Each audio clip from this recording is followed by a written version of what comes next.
Hey everybody, Jada Griffin here, Community Lead. We're at Sony headquarters checking out the new DualSense Edge.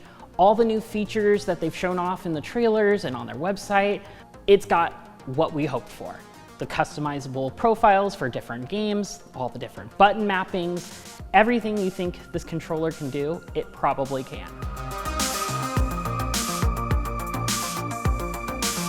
The DualSense Edge is the new premium version of the DualSense controller for the PS5, offering advanced customization options and a variety of new features. With the ability to adjust button layouts, sensitivity settings, and even haptic feedback and adaptive triggers, the DualSense Edge allows players to tailor the controller to their specific playstyle. It also has new function buttons, back buttons, and the ability to store and quickly switch between multiple controller profiles. The DualSense Edge has a fancy new touchpad that features a repeated pattern of face buttons. There are new function buttons below the analog sticks, which are used to reprogram buttons on the fly, and around back, there's a pair of new switches next to the triggers, which let you adjust the minimum and maximum range for pulling the triggers. Its textured grips are a welcome improvement over the current DualSense offerings, and you can easily swap out the thumbstick caps with any of the 6 included in the box. Or, with the flip of a few switches, remove and replace the analog stick modules as a whole. Arguably, the biggest selling point of the controller is the 2 slots on the back, which allow you to insert any combination of the 4 back buttons included. Everything in the package adds up to what many want in a premium controller.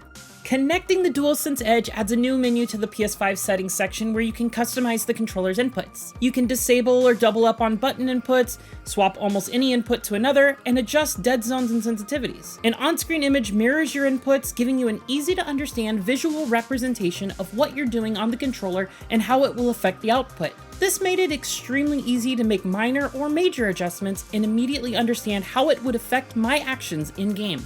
The DualSense Edge can store 3 customizable and 1 standard profile on the controller itself, giving you access to them no matter where you are, even if you connect to a different PS5. Profiles can be swapped mid-game by pressing the new function buttons along with the corresponding face button. This enables you to map different control schemes to different profile slots for any game you play, giving you the flexibility to adjust your settings on the fly. You can even store up to 30 controller profiles per PSN account on your PS5 and slot them into the 3 customizable locations as you see fit. Being able to instantly swap the sensitivity of my controller based on whatever weapon I end up with likely won't match the precision of a mouse and keyboard on a PC, but it definitely has the potential to help shrink the gap.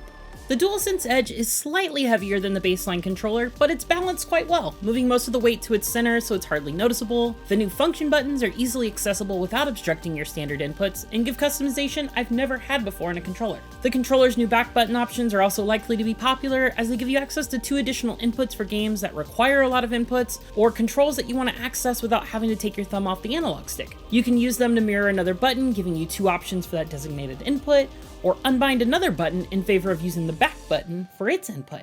The buttons felt solid during my hands-on time, and they were sturdy enough to be used for various button mashing events in God of War Ragnarok. The only thing I was a bit put off by was the thin casing covering the analog sticks, which has a glossy finish that felt a bit cheaper compared to the other parts. But that is a small cost in exchange for the ability to easily swap out the analog sticks should they ever begin to suffer from drift. Overall, the DualSense Edge is a highly customizable and versatile controller for the PS5. While its price makes it a steep ask for the average player, its advanced features and customization are poised to make it an excellent choice for PS5 players looking to take their gaming experience to the next level. For more on the DualSense Edge PS5 controller, check out our DualSense Edge episode of Beyond, where we discuss various aspects of the controller, and for everything else tech, peripherals, and PS5 related, stay tuned to IGN.